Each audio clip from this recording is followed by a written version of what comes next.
Hey, everybody. Don't you love technology when it works? And it works. That's the key. Hey, everybody. Welcome, welcome.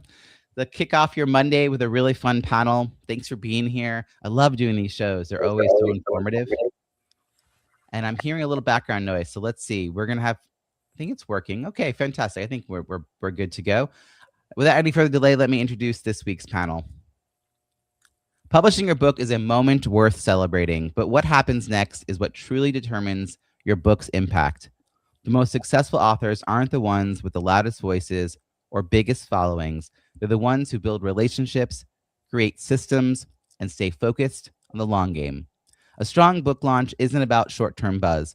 It's about building a bridge between your book and your business. When you treat your book as a strategic asset, every review, podcast interview, and event becomes a stepping stone towards greater visibility and, even more importantly, revenue. That's the lens I bring as a book launch strategist. I help authors design launches that feel authentic, achievable, and aligned using launch teams, soft launch strategy, and virtual events that will help you generate reviews, referrals, and results. If you're ready to turn your book into your best business development tool, let's talk. You can schedule a complimentary 30-minute book launch brainstorming session at booklaunchbrainstorm.com. And now let's dive into our author panel. With me today, I have Jennifer Ledet, who wrote Live and Lead by Choice, Not by Chance, Flourish at Any Age, Stage, and Season of Life, a practical and inspiring guide that helps leaders step out of autopilot and intentionally design a life and career aligned with their values, purpose, and vision for what's next.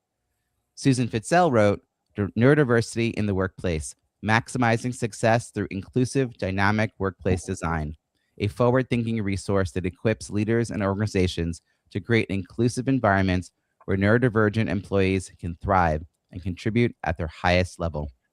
And with us today, we also have Chris Fenning, who wrote Effective Meetings, Great Results, Less Pain Every Time, a concise, no-nonsense playbook that helps leaders reclaim their calendars, run better meetings, and drive clear outcomes without wasting time or energy. Please join me in welcoming Chris, Jennifer, and Susan. Chris, I'm going to kick things off with you. Welcome to the show. Tell us a little bit more about who you wrote the book for. Who's the ideal reader for it? Well, thank you for having me on again, Robbie. And the book is for two types of people. The first is anybody who goes to a meeting and thinks it's really painful. So anyone in a professional job or really anywhere where they're being invited to a meeting and it doesn't produce what it's meant to. It's taking too long. It doesn't really seem to have any point and you just would rather be anywhere else. If that's you, this book will show you how to turn those meetings that you attend into a more effective use of time, even if you're only a participant. And the second person are the people who are leading meetings, whether you are new to facilitation and leading meetings or whether you've been doing it for 25 years, you're going to get something out of this book. And people are saying they get like 30% less meetings each week having applied this stuff. So that's what the readers are saying works. I love it. The best meeting often is an email. It can be, yeah. Or a phone call. We or can a phone still call talk or to a Zoom call for like 10 seconds. Awesome. Jennifer, let's come over to you. Share a little bit about who you wrote your book for. Yes, thanks so much, Robbie. So my book was the result of what I call a divine tap on the shoulder, guiding me towards working with women leaders. And so at that point, that had not been on my radar. So I began having conversations with people, virtual and in-person coffees and lunches and meetings, and hearing what they were dealing with. And what I heard was a lot of women in particular had climbed the proverbial ladder of success, so to speak, gotten to the top only to find out that the ladder was leaning against the wrong wall the whole time. So they felt disillusioned, frustrated. And so that was the impetus for the book. And then in the process of writing the book, I found that life is a series of seasons. And so those who were in the messy middle of their careers or climbing that ladder would benefit from the book, but also those who are in that next season of life, trying to discern what is that going to look like for them. So, and then I've also had a lot of male friends who have said this is really valuable for anybody. But my original intention was for those women who were trying to figure out what was, how could they live more intentionally and without drifting into default mode of living. I appreciate that. And now let's bring Susan in. Susan, tell us a little about your book. Well, my book is for decision makers who want to build high-performing and innovative teams by tapping into untapped talent. Untapped talent they may not realize they have because it's untapped. It's for HR professionals, team leaders, managers, and also for neurodivergent employees who want strategies to thrive. And sometimes we know they're there and sometimes we don't. While the book focuses on neurodivergence, the strategies I offer, like inclusive dynamic workplace design, benefit all employees. It's really for everyone in the workplace, not for just certain people. So it's about designing workplaces where everyone can perform at their best, not just survive. You know, I always find that there's a theme that emerges amongst the three books, even though you're here based on your availability on your calendar. You're all about helping people be their best and create environments where they can show up and be who they are and contribute themselves in meaningful ways. And you're all coming at it in a really different way. I love this. Like, this is gonna be a really rich conversation. As we shift gears a little bit, I just wanted to find out about sort of and I think, Jennifer, is this your first book or have you been writing books before this? This is my second book. So yeah. What was different? I guess I'm curious, like from first book to second book, because the other two have written lots of books, so they may have forgotten what this moment feels like. But you know, the first time through, you don't even know which end is up. Right. So what's it like to do it a second time? Yeah, so I was much more intentional. There's that word again. But I knew that I was pouring blood, sweat, and tears into this thing, and I wanted to make sure that it had an impact. If this was divinely inspired, as I think it was, not to be too dramatic, then it needed to get into as many hands as possible and benefit as many people as possible. The first book, I wrote it and put it out into the world and promptly did nothing to promote it. It's almost as though I was embarrassed that I'd written a book, which is totally ridiculous. I still sell it to this day because I incorporated into the workshops, leadership workshops, and team retreats that I lead. But I did not make an effort to really market it, launch it, make any kind of a splash at all. This time was very, very different and a whole lot more fun because, you know, you put a lot into that book. I mean, really, it should get into the right people's hands and the people who need it. And so I was very intentional about it, very deliberate, that I wanted to make sure it got out into the world. Don't know if there's more in me, but if this is it, then I want to give it the best shot that I can. You know, this is really interesting because thank you for being so honest about the first book. And like you said, you know, you were almost like shy about talking about a book, even though it was a big deal that you had done it.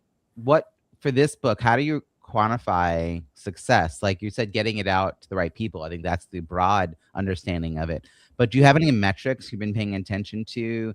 Is it about your own outreach effort? Is it about sales or some other metric that I'm not thinking of right now? Yeah, well, it is part of my business model. And so my aim is not so much metrics, but when I speak for conferences, a very strong goal that I have and intention that I set from the beginning was that everyone in the audience would get a copy of the book, whether that was because the meeting planner purchased it or because I got a sponsor or they got a sponsor to provide that resource. It makes it a whole lot more fun. And just between us, I'm really terrible at selling books. In the back of the room when I speak, I'm like the Maytag sales the repairman in the back of the room. I don't know what it is, but it's a whole lot more interesting when everyone gets a copy. Then it's like Oprah's favorite things. They're excited. It's just kind of a big splash. That's true. That's true. Susan, I'm going to come over to you. You have a long history of writing books, but they were all sort of in one arena. And then this book comes out of nowhere, it feels, and it's a whole new audience. And it's been now a while since it's been out. So I'm curious about that shift and what you've learned from all the years that you've had books out in the world and how you did things the same or different for this book in order to get it, as Jennifer and I were just talking about, into the right hands, people who need it most. So what's been your experience, Susan? Well, my first book was in the mid 90s, and I never ever dreamed I'd be an author. Never in a million years, but it evolved out of my master's program. It was my master's project, and then I got it published. And I remember just flying high thinking I'm an author. I mean, at that time it was like an author was on the pedestal, and now I'm like, yeah, I'm an author. Yeah, so but at that time it was fabulous.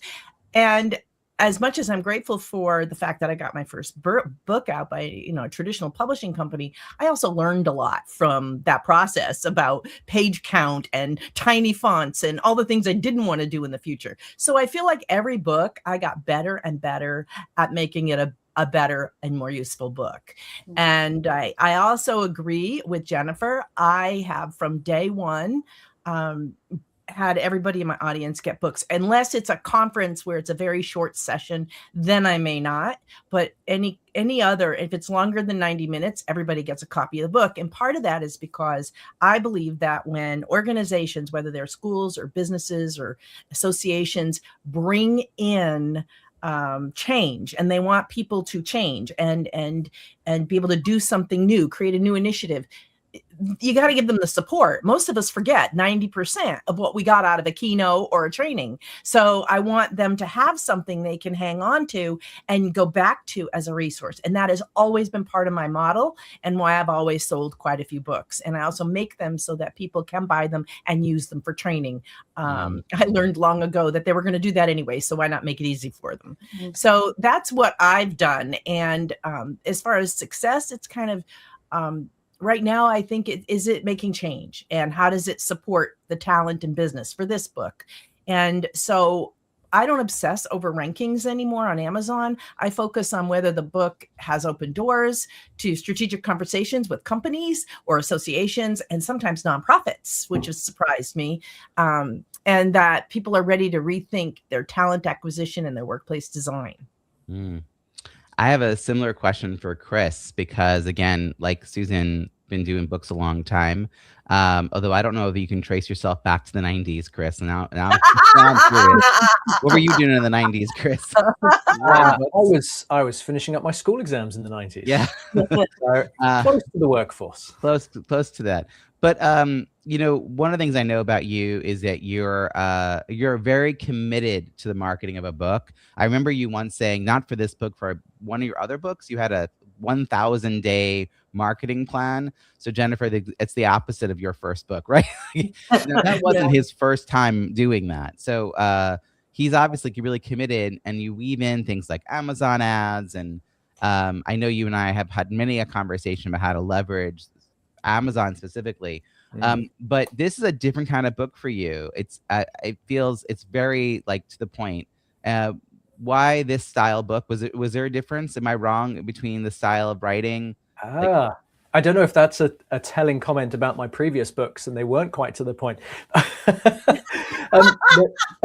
So this book it follows a theme. I've actually written in 3 different categories, three considerably different categories, but one of which most people don't know about, and the other of which looks a little bit like my main business. So my first book was in 2010. It was a traditionally published coaching guide for competitive indoor target rifle shooting. And I used to do that. I competed, I would coach, I would instruct, and there was no good material. So I wrote the book and then did exactly what Jennifer did, which was absolutely nothing with it and just moved on. Partly because I left the sport soon afterwards. I'd been doing the sport for 20 years, wrote the book. I was like, okay, that's my swan song, I'm out. but I learned a lot about writing books. So fast forward 10 years and I leave the employed world to go it alone in the area of communication. And that's when I wrote my first business book, which was my first nonfiction business book about communication. And that was a very short, to the point book about how to get to the point, how to be clear and concise. And so I wrote a few more along that vein. I've got the first minute, I've got a workbook that goes with it, I've got effective emails, and then the most recent one, which is effective meetings. And it's a series of books that tackle everyday workplace communication problems. So the books are always created to meet a need within my client base. Mm-hmm. And in amongst that, I wrote a book about something that Susan mentioned. Susan, you mentioned that we forget 90% of what we've been taught.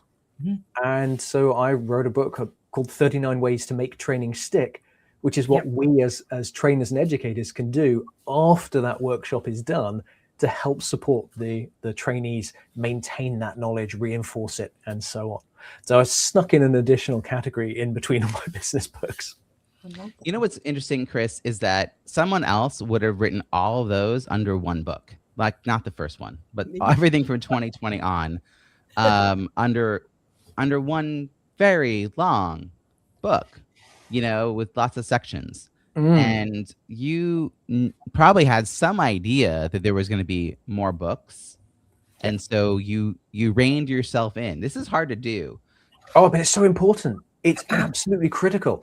If someone explained this to me once in a way that really made sense, because I used to sail as a kid, I used to mess about in boats, and they said you wouldn't buy the big book of everything sailing. What you do is you end up with a full shelf of navigating at night, steering into the wind, different sailcraft, different hull types, or how to maintain your engine on a yacht. All of those things are individual books, and the more specific they are, the more useful they are to help the reader solve a particular problem. And it's one of the things I talk about when others come to me and say, hey, I want to write a book. And my response is, okay, but it's not the book, it's a book on a topic. Because if you try and cram everything into one book, you might be trying to solve a whole bunch of problems that the reader doesn't have. Get specific. And that leads to how I use books in my business, is they serve a range of purposes. Some of them generate income. Some of them support workshops. Some of them are more workbooks so people are self-paced. And so they don't all generate income. They don't all have an associated workshop with them, but they all serve a specific purpose within my business. Jennifer, hearing that now, when you think about whether you have another book in you, you realize it doesn't have to be the book, right? That Thank you, Chris. I mean, I was like taking that all in, believe me. Yes. And by the way, I have your book, Making Training. Is it Making Training Stick? Yeah. I have that book. No. Excellent. Yeah, you do. Yeah, it does free me up to not have to write the book. And I love that concept. And you're so right, because people will get lost if they have one specific problem. They don't want to weed through all the other things to get to the solution that they're looking for. So yeah, I like that. Susan, Chris, do you have something? One very small follow-up. Yeah. There's two extra bonuses for writing shorter books. One, they take a lot less time to do, which makes the writing process easier. And two, I firmly believe nobody recommends a book they don't finish. Yeah, so true. That's true. And I heard years ago, the way to sell books, book one, is to write books 2 and 3. So having like a short series like that. Now for you, Susan, you had this very in-depth body of work for sort of a previous business life. And now you're starting with this new sort of line of inquiry. And you and I worked together on your launch because you really wanted to make sure that you woke up and engaged your network around it. And I have some results here in front of me. I was just looking at your Amazon book. I hadn't done this in a little while. 59 global ratings. That's the 1 through 5 stars. And 56 of those people took the time to write a review. And when I look, some of the reviews are like paragraphs and paragraphs and paragraphs. A lot of them are really in depth. So it's not just like throwaway lines.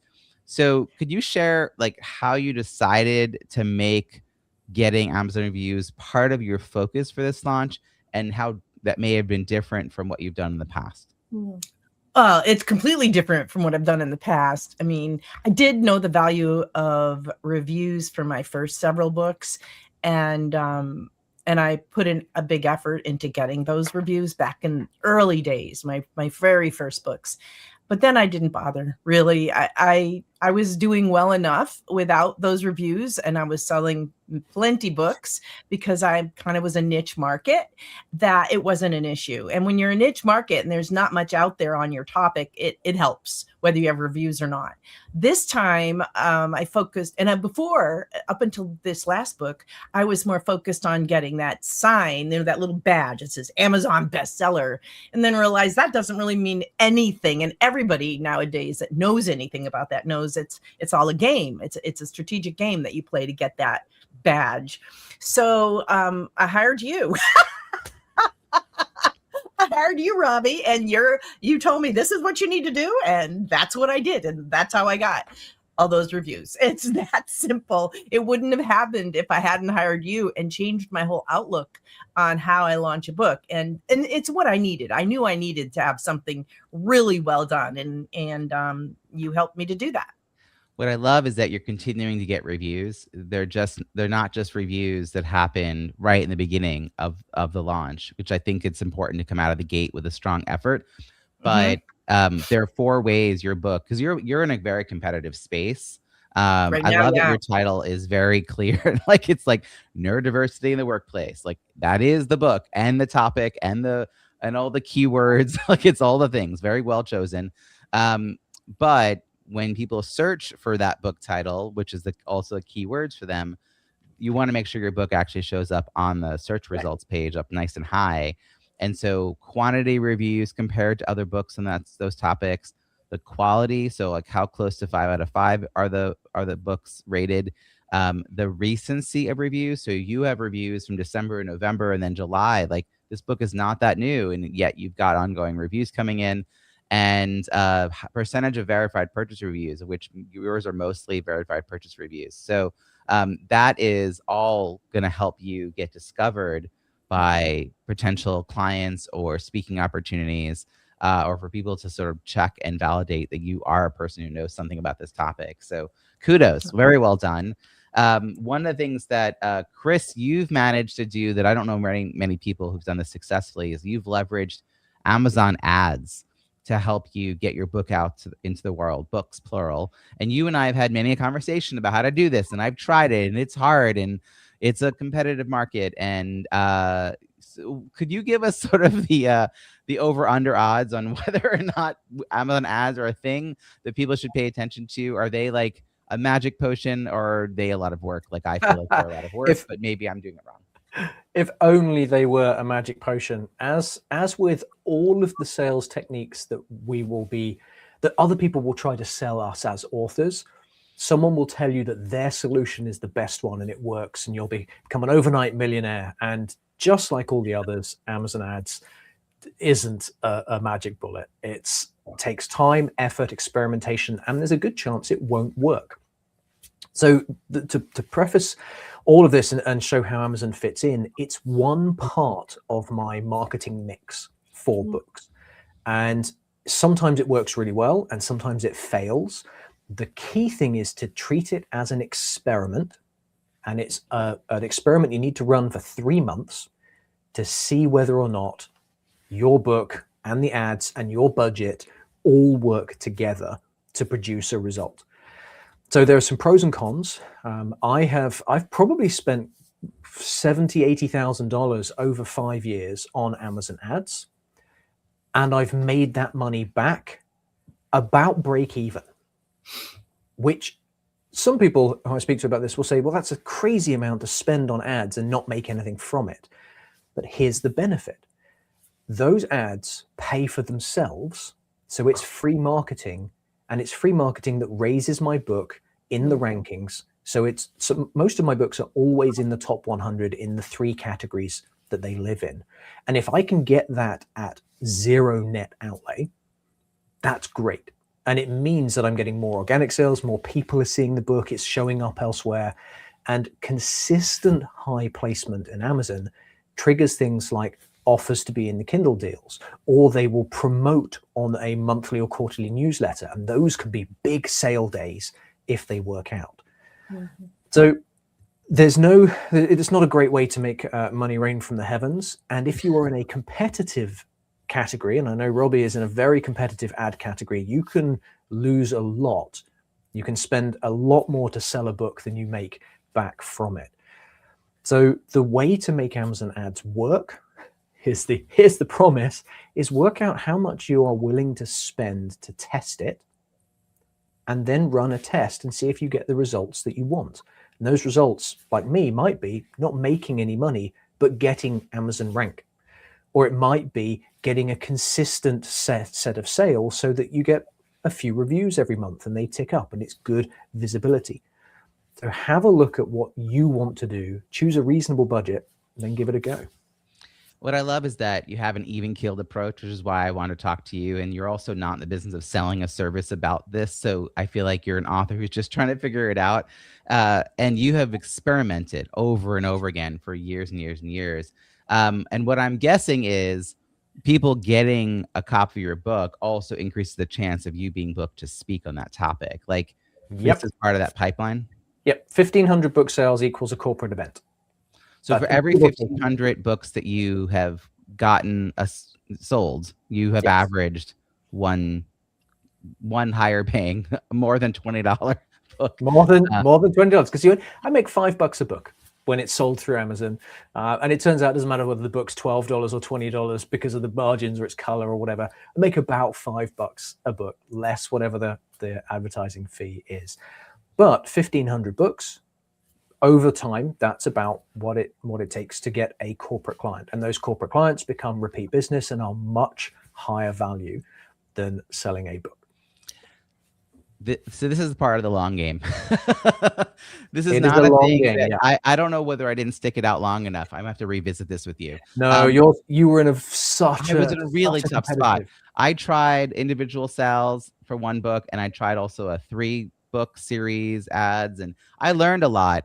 And I think I want to be a toolbox for my clients, not a hammer. So I don't want to specialize in one way only, but I want to know enough about all the ways to give people some guidance. And I now feel like I know enough about Amazon ads to guide them to what questions to even ask themselves when they're considering doing this.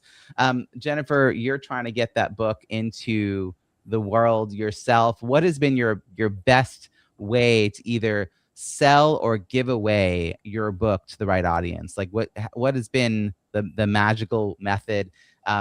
You've been part of the Kindle flash sale. You do things with speaking. Like what's been your overall effort to get the book out into the world?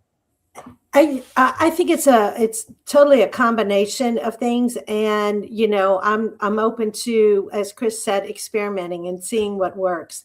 But so often I could say that I have figured it out, and I'm just telling you, I think luck is involved or providence or something, because I've had the right person get my book, and that opened doors that I can't even begin to.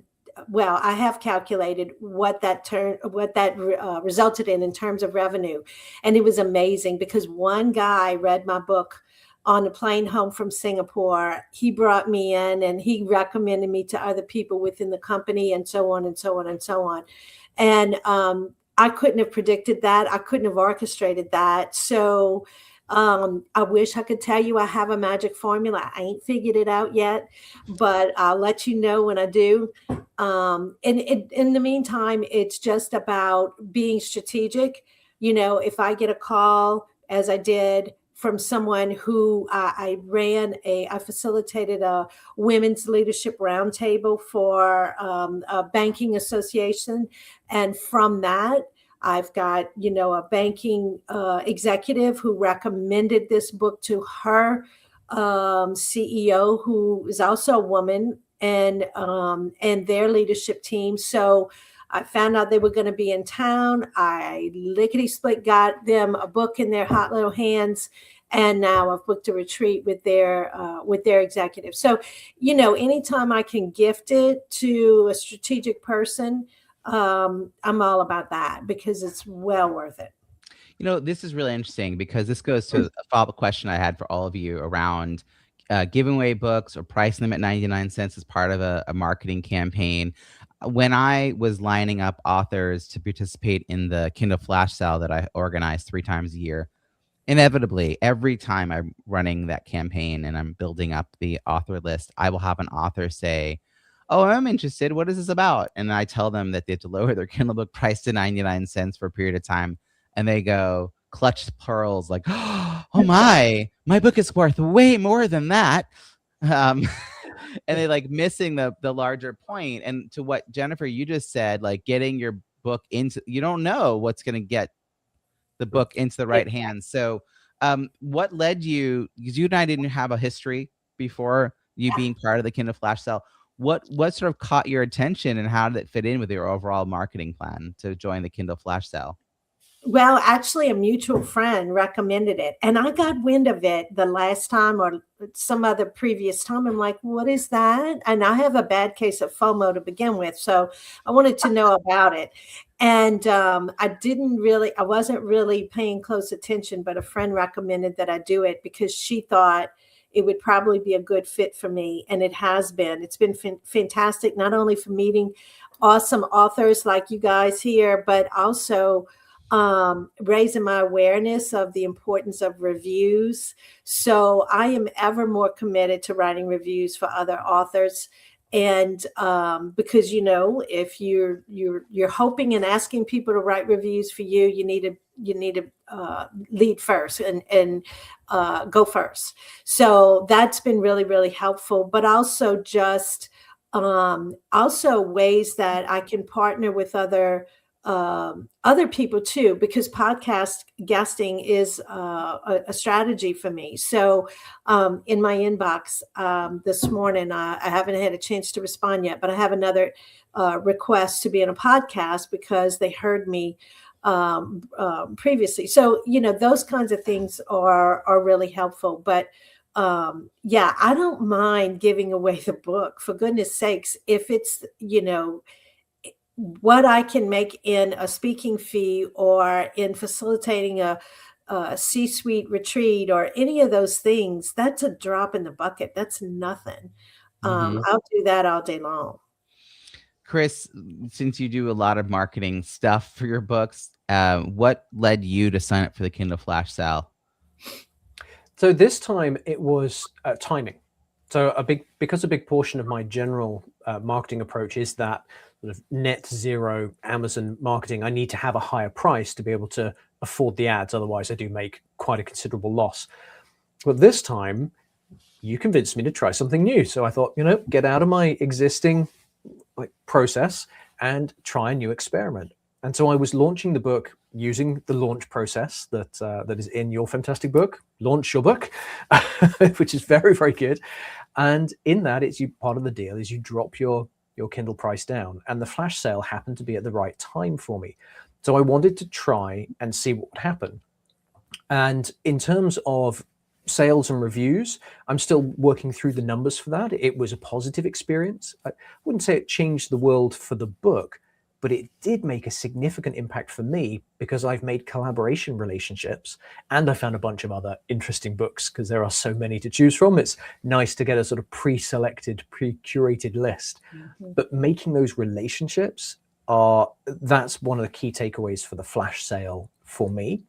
And honestly, I think I'm going to keep the book at a low price on the Kindle side for a while because it's keeping me higher in the rankings and it leads to organic sales for the paperback. So there's all sorts of benefits from it. I'm looking for this latest book. You had 48 global ratings, the 1 through 5 stars, and 43 of those people wrote a review, and 5 of those reviews came in November, December. So 5 recently came in connected to this last little push around the Kindle Flash Sale. So I just think it's like experimentation is what I'm really getting from you more than anything. Is like commit to a process and then test and review. Susan, you've been part of the Kindle Flash Sale a few times. What keeps you coming back? Like, how is this reminding you to, market the book. It's a constant, right? Pay attention to the book, pay attention to the book. So how does this helping you do that? Well, I think you just said it. It's reminding me to keep working at the book. It puts a level of energy and excitement into restarting that engine, because when you first launch a book, it's all there. But then, the book's out. My book's the Kindle version has been out since last November, October, November. The paperback came out this April. But after it's out and after that pushes out, you tend to kind of get on to other things and forget. I forget to market the book. So your Kindle sales help to remind me to do that. It helps me to reconnect with people on LinkedIn in my messages. And as Chris said, there's a lot of collaboration that can happen, or just renewing relationships. So it's just a positive experience overall, and it's inexpensive to join. And I have no problem with reducing the price of my book. If it gets it out there. I've been writing books for 25 or more years. So I think it's actually a little longer than that, maybe 30 years.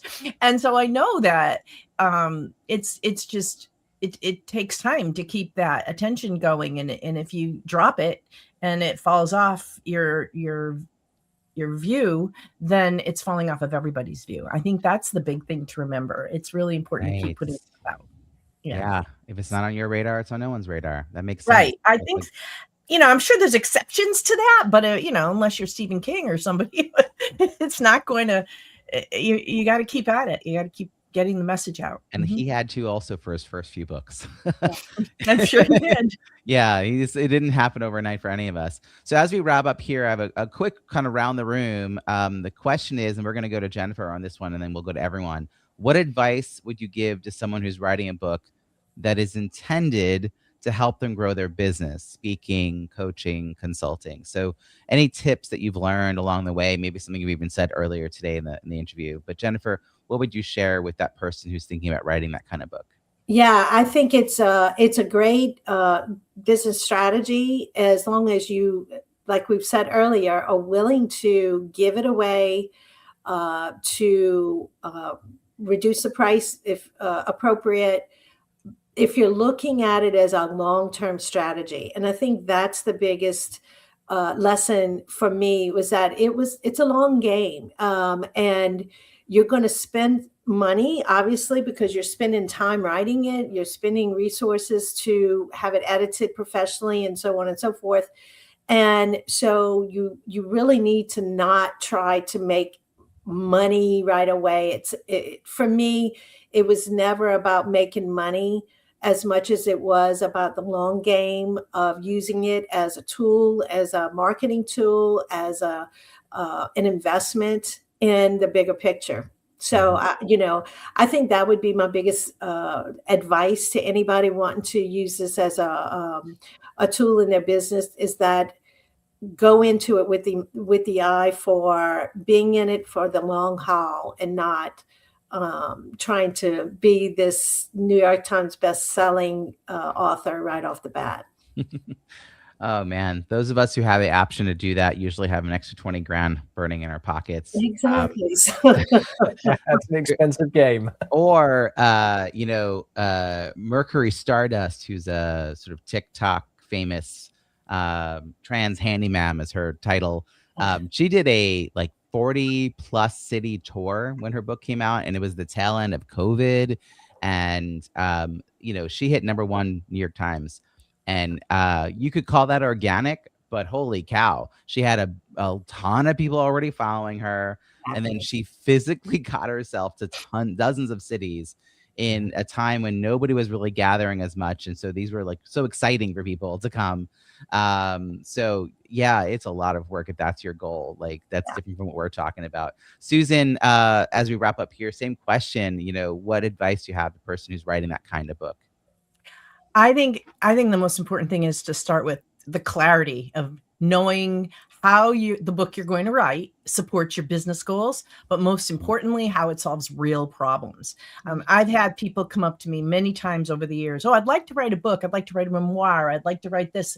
And their ideas are very lofty, and they're great. But if they don't solve a problem that someone wants a solution to, it may not sell unless you have a real vehicle for doing that. And then once you've written the book, it doesn't just stop there. You want to build tools and workshops and training or whatever you want to do around it, consulting, coaching.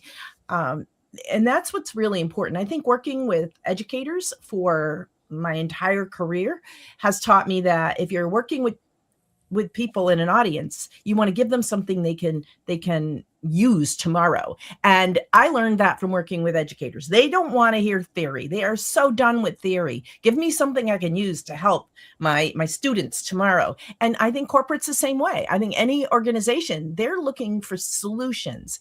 And if your book is just, a nice read, then maybe it's better to write fiction because it's not going to sell. And that might not be nice to say, but it's true. It's like, it's either going to be, a fun read and something to do on the beach in the summer, or it's going to be something that's going to make an impact and change somebody's life and help them. So that to me is what I think is really important. Be practical, have measurable outcomes, and really make sure that your book solves a problem that people want solved. As I hear the first two responses, I have to say I understand now why first-time authors have such a hard time with this, because it's not immediate. It's not like a flash in the pan success story or overnight success story.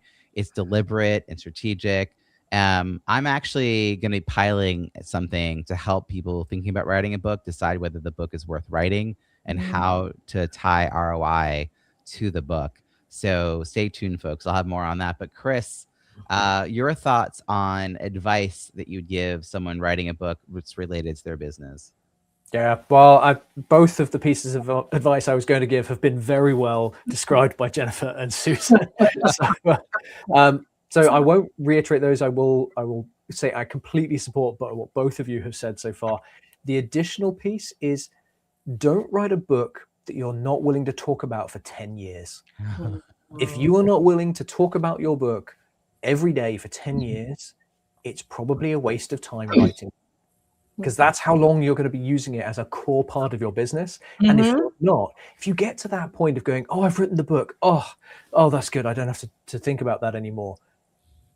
Okay, you've just had a hobby. You've not done something good for your business, and you've not been strategic or intentional about it. So good. All right, Chris, how can people find you and follow your work? Yeah, come find me at my website, which is my name, chrisfenning.com.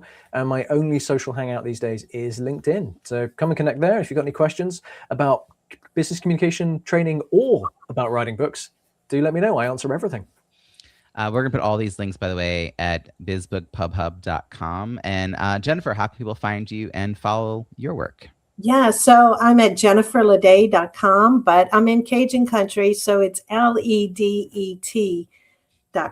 And you can connect with me there. You can find the social links and all the things. Fantastic. And Susan, how about you?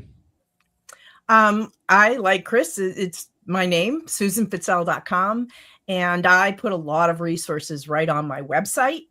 If you go to my book section, I just actually finished adding yesterday all these little resource, like find out more or go deeper. And you can go, there's a whole page for every single one of my books. And I try to put resources there. So my website's a really great place to go. LinkedIn and YouTube are the other two places. And my YouTube, I need to put a little work into that. There's some things there, but I'd like more. So I'm going to be building that. But those are the two that I focus on. Yeah. Listen, we're going to put all these links in the show notes at bizbookpubhub.com. And at that same site, you'll find all the show notes for all the past episodes. There have been a lot of them. These amazing author panels, one-on-one interviews with successful authors, one-on-one interviews with our hub partners who are experts in helping entrepreneurs move through their author journey, writing, editing, publishing, launching, and marketing a book. It's a curated directory that you'll actually find at bizbookpubhub.com if you're trying to move forward and you get feeling a little stuck. I'm always available to be the concierge to help you navigate the hub. We also have our Kindle flash sale information at that link, and we also host events every single month. So come check us out. Go to bizbookpubhub.com, and thank you once again to our panel for joining us. Thank you so much. Appreciate all of you. Thank you. Thank you. Thank you.